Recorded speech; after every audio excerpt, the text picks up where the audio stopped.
Hello everyone, সবাই কেমন আছেন? আমার নতুন একটা ভিডিও সকলকে স্বাগত জানাই। সকাল সকাল ঘুম থেকে উঠে ফ্রেশ হয়ে চলে গিয়েছিলাম ফুল তুলতে, আর এক পেতে ফুল তুলে নিয়ে চলে এসেছি। আশ্চর্যের বিষয় হলো ফুলগুলোর সৌন্দর্যটা শুধু দেখুন, কি যে ভালো লাগছে। গাছে যেমন সুন্দর লাগে তেমন আবার তুলে এনেছি, এর শুধু কালারটা দেখুন।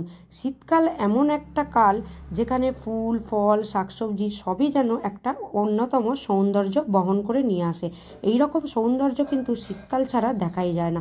তো চলুন, ফুল তো তুলে নিয়ে চলে এসেছি, এবার সেগুলোকে দেবতাদের পায়ে অর্পণ করে তারপর এবার সকালে সমস্ত কিছু কাজকর্ম শুরু করব।